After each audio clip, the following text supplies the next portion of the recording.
पूर्णिमा की रात रोशनी लाती है, ऐसा कहते हैं। लेकिन इस गांव में पूर्णिमा की यह काली रात एक ऐसा गहरा अंधेरा लेकर आई थी जिसमें वो चुड़ैल भटकती थी। गांव वाले मानते थे कि इस काली पूर्णिमा की रात वो चुड़ैल गांव में आएगी।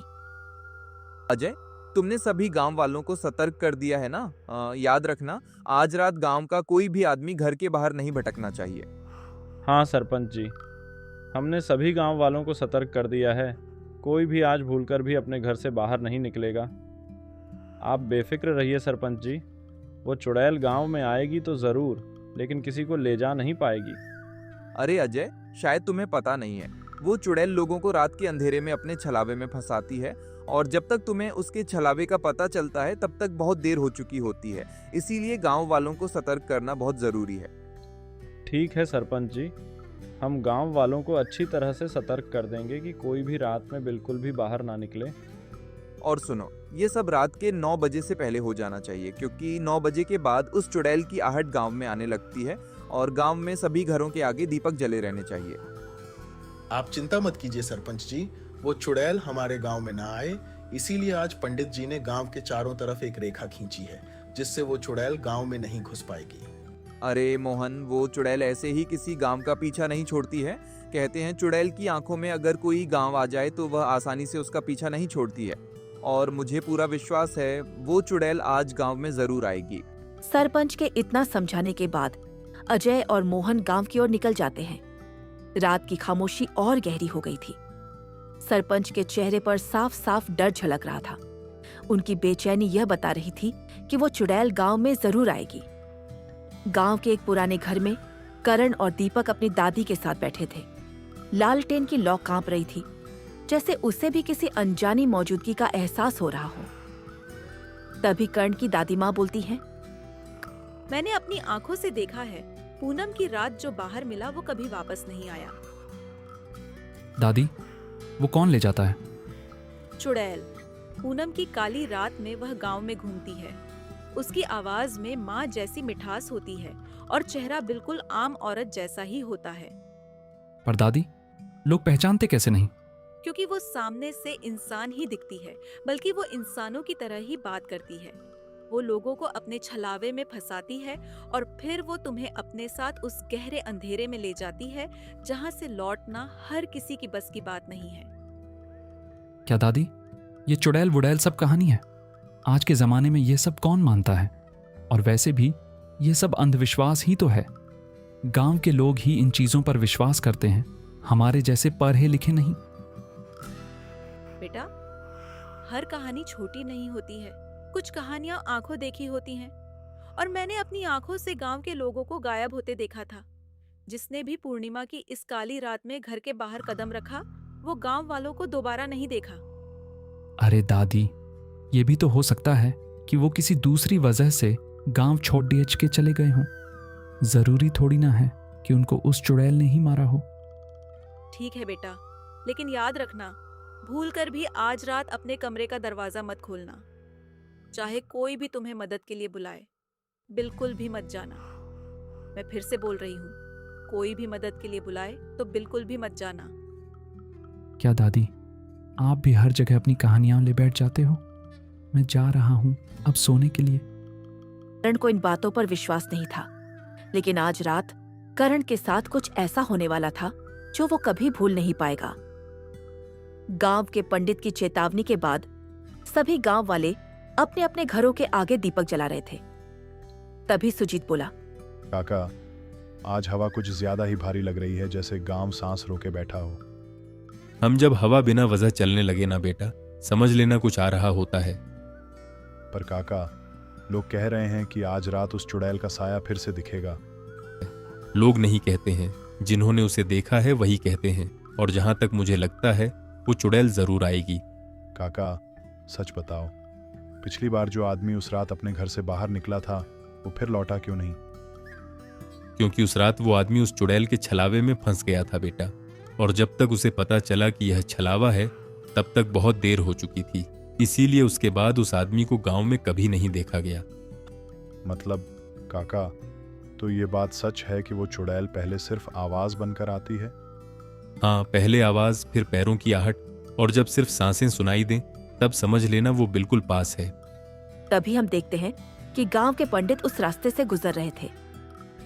सुजीत, सुरेश और शंकर, ध्यान से सुनो, क्योंकि आज रात ये बात सिर्फ बात नहीं है, आखिरी चेतावनी है। और सुनो, रात 9 बजे के बाद एक भी दरवाजा नहीं खुलेगा, चाहे अंधेरा चीखे, चाहे हवा तुम्हारा नाम पुकारे। अगर तुम्हारी माँ भी दरवाजे के बाहर खड़ी हो तुम मत खोलना, अगर तुम्हारी पत्नी रोती हुई बुलाए तुम मत जाना। लेकिन क्यों पंडित जी? अगर हमारी माँ और पत्नी हमें मदद के लिए पुकारें और हम न जाएं? क्योंकि जो आवाज तुम सुनोगे वो उनकी नहीं होगी, वो उसकी होगी। रात के तकरीबन 9 बजने पर आ गए थे, लेकिन शमा काकी का ढाबा अभी तक खुला था। अरे ओए छोटू, तुझे क्या मरने का शौक है के? रात के 9 बजने को आ गए हैं, चल अपने घर के लिए रवाना हो जल्दी। अरे काकी, ये सब पुरानी कहानियां हैं, सिर्फ लोगों को डराने के लिए, और मैं इन चीजों से वैसे भी नहीं डरता हूँ। छोटू, तेरा दिमाग ठीक तो है ना? तुझे पता नहीं है क्या जब मंगलू उस रात बाहर था तो उसके साथ क्या हुआ था, और तू अब भी ऐसी बातें कर रहा है? अरे काकी, क्या पता मंगलू किसी और वजह से गायब हुआ हो। क्या आपने अपनी आंखों से देखा था क्या? सब झूठ है। अगर वो चुड़ैल सच में है तो फिर आज तक मुझे क्यों नहीं दिखी? वो दूसरों को ही क्यों उठा के ले गई? मेरे सामने आके दिखाइए ना। जिस दिन वो चुड़ैल सीधा तेरे ऊपर आएगी तभी तुझे समझ आएगा कि दुनिया में कुछ ऐसे राज भी होते हैं जो सिर्फ मौत की खामोशी के साथ खुलते हैं, और तब कोई भी तुम्हें बचाने नहीं पाएगा। वो तो चुड़ैल के मिलने के बाद ही पता चलेगा ना काकी, और ऐसा कभी होगा ही नहीं कि वो चुड़ैल मेरे सामने आए। बहुत हो गया छोटू तेरा, 9 बजने ही वाले हैं। अगर इतना ही शौक है तो आज रात घर के बाहर रह के देखना, लेकिन उससे पहले तू यहाँ से निकल जा अगर जान प्यारी हो तो। ठीक है बुढ़िया, मैं चला अब अपने घर की ओर। रात अब गहरी हो चुकी थी, चारों तरफ अंधेरा छा चुका था। उस चुड़ैल की आहट गांव में आने लगी थी। इतने में हम देखते हैं कि करण कुछ सोच रहा था।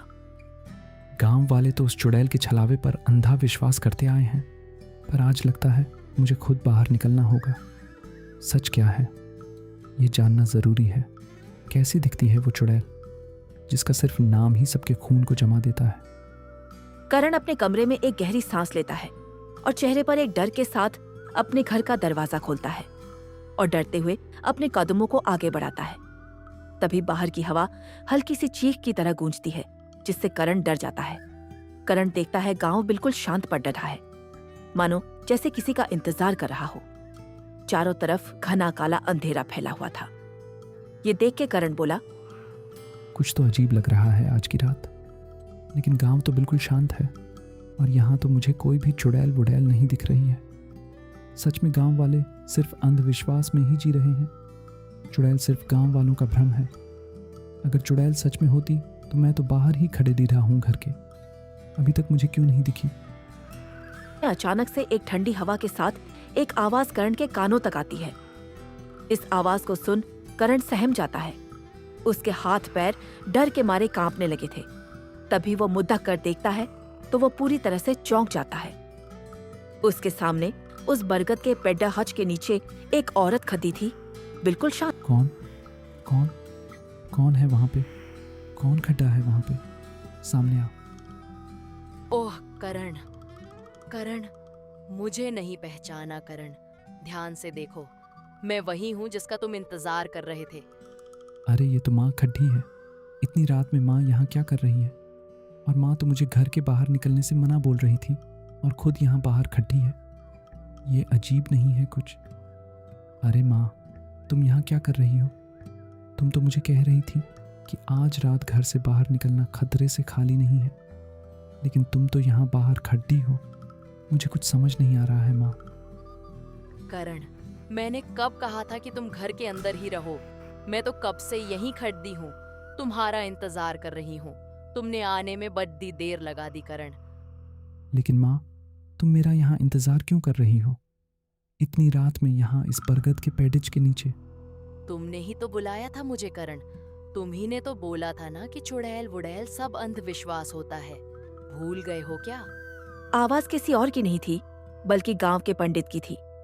वो अपने हाथ में त्रिशूल लिए खड्डिए थे। उनकी आंखों में एक अलग तरह का तेज चमक रहा था।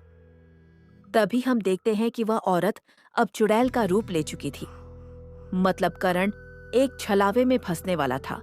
पीछे हटो करण, वो तुम्हारी माँ नहीं है, बल्कि वो चुड़ैल का छलावा है तुम्हें फंसाने के लिए। जल्दी वहां से पीछे हटो। मैं वापस आऊंगी, मैं वापस जरूर आऊंगी, किसी को नहीं छोड़ूंगी। तुम सब मरोगे, तुम सब मरोगे, मैं वापस जरूर आऊंगी।